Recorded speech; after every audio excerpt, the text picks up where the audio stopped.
Transporte público. Como o próprio nome já diz, deveria ser do povo, certo? Já parou para pensar sobre onde vai todo aquele dinheiro que você paga no mês, os impostos? A prefeitura. De lá, parte dele é levada para as empresas privadas, que são as responsáveis pelo sistema de transporte público. O problema em si é o fato dessas empresas não fazerem o que é prometido com tal verba fornecida, que seria melhorar o sistema inteiro, principalmente a infraestrutura dos transportes, garantindo conforto a seus usuários mais assíduos. São mais de 65% da população brasileira, ou seja, cerca de 136 milhões de habitantes que fazem uso dos transportes.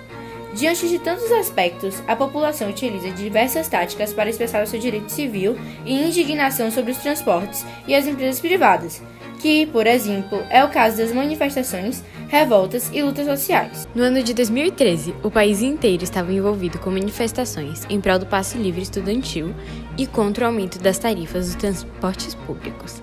A revolta do Buzu, de 2003, foi uma luta social que os estudantes de Salvador pularam os muros de suas escolas para protestar contra o aumento da passagem. Essas manifestações existem desde a antiguidade. Dentre diversas manifestações que já ocorreram, uma das que marcou foi a Revolta do Vintém. Ela se passou de dezembro de 1879, se estendendo até janeiro de 1880 nas ruas do Rio de Janeiro. Ela foi contra o aumento das passagens dos transportes coletivos e o aumento de impostos. As manifestações começaram logo após o anúncio desse aumento.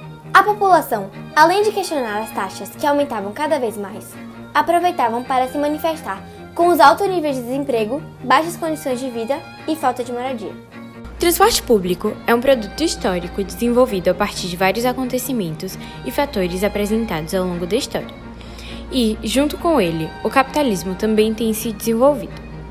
Este não teria sido possível sem um grande investimento no transporte do que sobrava das produções no campo para as feiras, onde aconteciam as trocas de mercadoria, o que também contribuiu com o surgimento de grandes centros comerciais na Europa. Este investimento foi voltado para as embarcações, descobertas de rotas marítimas, construção de portos, melhorias nas condições das estradas e entre outros fatores. A disponibilidade de transporte público não significa necessariamente que este vai ter bons serviços.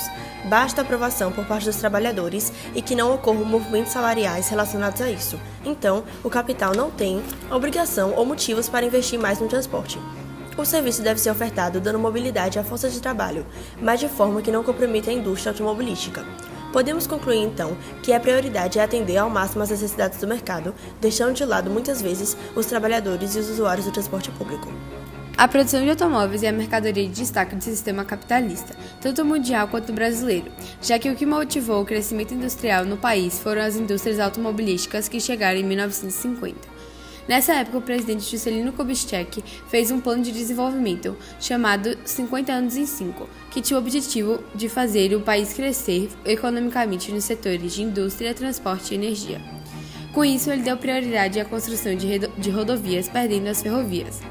Mas essa política claramente favoreceu os interesses das montadoras de automóveis. Como resultado de tudo isso, a matriz rodoviária é a principal via de transporte do país, movimentando 60% das cargas e 90% dos passageiros. A possibilidade de que o transporte público vire gratuito não só mexe com a tarifa, mas também com toda a lógica política, econômica, social e cultural da cidade, além de não priorizar somente o lucro para as empresas que fazem disso sua razão.